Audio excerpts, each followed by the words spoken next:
Guys, welcome back to my channel. This is Everly Genie. If you're new here, karibu sana. If you're a returning subscriber, thank you so much for sticking with me. It has been long. Oh goodness, forgive me, you people. I know I had a lot going on, and I decided to take a break, and so I cannot disappear forever. I missed you guys so much. I hope you missed me too. I'm so sorry once more. I hope you forgive me. So today's topic is how you self-sabotage. So self-sabotage is when you kind of like mess up things on your own, like you feel like you're not maybe worthy of something, maybe an opportunity, and you kind of like mess it up on your own, or you kind of feel insecure about something, so you end up messing up something on your own without someone else's influence. I think that's how I interpret it. So I came up with a few points on maybe how you could be self-sabotaging. So number one, you are highly critical of yourself. So when you find yourself very critical of yourself, that's being that's self-sabotaging, because you're highly critical of yourself. You don't even praise yourself. You always feel like, oh, I didn't do this well. Oh my God, why did I do this? Whenever you make a mistake, you put yourself so down. You're always like criticizing yourself. Maybe you do something, you're like, oh, why didn't I do this like this? I wish I could have done this. I could have said this. You're always criticizing yourself rather than just praising yourself or working on yourself to become a better person or doing things better and learning from the previous mistakes or whatever. So you're always criticizing yourself so much. So that could mean that you're self-sabotaging, and you end up like losing opportunities. You end up losing relationships that could be really good for you, because you're an overthinker like me, and you've come up with situations in your head, and you're like, okay, maybe this is not going to work, and you decide to walk away or something of that sort. So you're highly critical of yourself, and you need to kind of check on that and be able to praise yourself more, be able to be easier on yourself, take it easy, be graceful on yourself. Yeah. Then the other point is also you procrastinate a lot. So you really procrastinate a lot.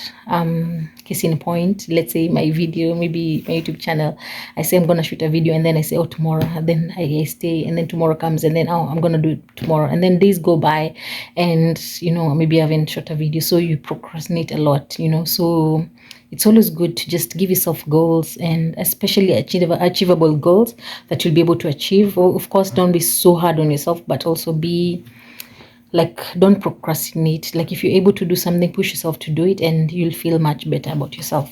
So, and also you'll be able to achieve a lot. But when you procrastinate, that means that you end up missing out on so many situations, and opportunities, and many relationships as well. So the other point is also engaging in negative self-talk. So you always find yourself like engaging in negative self-talk. You don't even praise yourself. You're always bringing yourself down. You're always thinking, oh my God, I don't have the looks, I don't think anyone is going to love me, I don't have what it takes, I'm not good enough. You don't feel worthy of love. You don't feel worthy of opportunities. You feel like you're less than. You always feel like other people are better than you, other people have it better than you. But once you start having a positive attitude, then things start flowing, things start opening up, and you find yourself just feeling better about yourself, because everyone is in a race, everyone is going through something, and you might be comparing yourself with someone else, and you don't even know what they're fighting, you don't even know what they're battling. So it's always good to just speak to yourself positively. Like, don't be that person that looks, people can look down upon you, but don't be the person that looks down upon yourself. You have to be your own cheerleader. You have to be the person, the voice of reason. Your voice has to be positive, because you're your first friend. So if you're negative, then it's not a good thing. So always try and be positive no matter what. Then the other point is also, you are so hard on yourself. I think this kind of goes hand in hand with the negative self-talk. So you're very hard on yourself. You have a low self-esteem. You always feel like you're not good enough. So it ends up affecting your confidence. And let's say you're going for a work thing or an opportunity. Maybe you've been given an opportunity. Sorry. So you just find yourself like you're not confident. You don't feel like you're worthy. So you end up even canceling a lot of things. You end up not going to a lot of situations, and you're not going to get opportunities because you feel like you're not worthy or you're not good enough. So this is a bad thing to have. Like, when you're really hard on yourself, you end up not, you end up just not being, sorry about that, you end up not doing things, you end up not missing out on so many opportunities, you end up missing out on so many relationships, you end up missing out on so many things because of your negative self-image. Then the other point is also you get defensive whenever you're given constructive criticism. So it's always good sometimes to be able to accept constructive criticism, because some people mean well, and especially if they're your friends and they have your back. So it's always good to take constructive criticism with a pinch of salt. Like, always don't be angry whenever people correct you. So sometimes, okay, of course, there are people who don't mean well. Maybe they don't want to encourage you or something of that sort. So it's always good to take constructive criticism nicely, because that will help you grow. Someone will tell you, oh, Eugenia, and maybe they'll tell you in a nice way, I don't think you did this. I think like, even with my YouTube channel, like my videos, some people will tell me, oh, you need to do this. And that's a point of learning. Like, maybe, oh, you need to better lighting, you need to shoot better. So I'm always keen on listening to constructive criticism, because it will help me grow and help me become a better YouTuber. So it's always good to just be able to accept feedback, positive feedback from people. It will help you grow.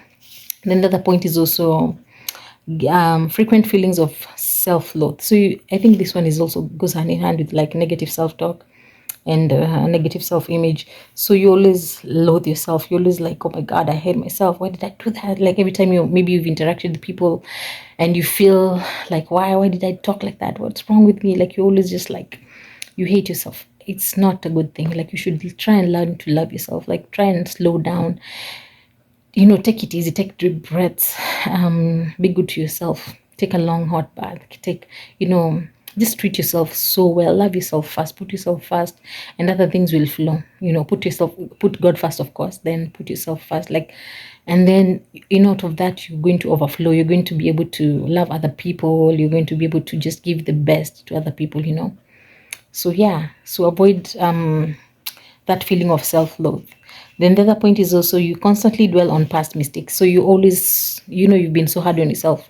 You always dwell on past mistakes instead of moving forward and just looking forward to better things. You always stuck on the past, and you're always regretting, and you're always, I wish I could have done this, or I wish I could have taken this course, now I'd be in another place. I wish I could have not done this. I wish I could have not met this person. But life happens for a reason. Everything happens for a reason, and we always have to learn. Even if something happens, you have to learn from it. Even if it's a negative thing, you always have to learn. Maybe it was a way for you to learn something from that. So it's always good to take it positively and just learn from that, whatever you've experienced, but also not dwell on that. Like, look forward, forward ever, backward never. Then the other point is also, you have unrealistic expectations. So you find yourself having unrealistic expectations. You put your expectations so high that maybe it's difficult to achieve. So you find yourself like stuck, and you find yourself feeling so bad about it, because you've not been able to realize your expectations. So it's always good to set realistic expectations. As much as of course, it's good to dream high and aim high, but it's always good to just have realistic expectations, and not to push yourself so much until you have so much pressure. It's not good. So I think, yeah, it's always good to just set realistic expectations, and once you achieve them, you'll feel good about yourself. Then the other point is also a strong fear of failure. You have a strong fear of failure. You just feel like, oh my god, I don't want to fail.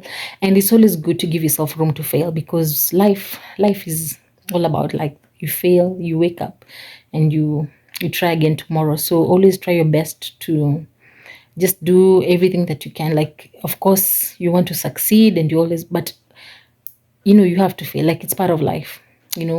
I've seen a lot of people who are successful. They talk about how they started out with different companies. Some even started like doing different things, shutting down, doing another thing, shutting down, doing something else, shutting down, and then finally they came up with something and it worked out for them. So just push yourself, and also know that failure is just the beginning. You've learned, you're going to learn from that, and then you're going to keep going and maybe do something else, or start over again with now experience. So yeah, so don't have that strong fear of failure that until it cripples you to the point that you don't even try something new.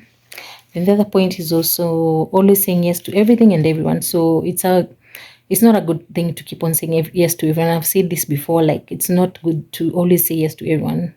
This person calls you, they want you to do something for them, you're quickly saying yes, and you know very well you have to go to your child's school. Maybe there's something in your child's school, maybe there's an event in your child's school, then maybe you've been working all night and you want to rest, and this person tells you, oh, I need you to do this and this. You can't just say no. Like no is a complete answer, and you don't need to explain yourself by saying just no. So try and say no often, and you'll see, like, life is better because you'll be putting yourself first for a change, and you'll be doing things, you know, when you feel like you're comfortable doing them. You're not coerced by anyone, you're not forced by anyone, and you're going to just say yes comfortably.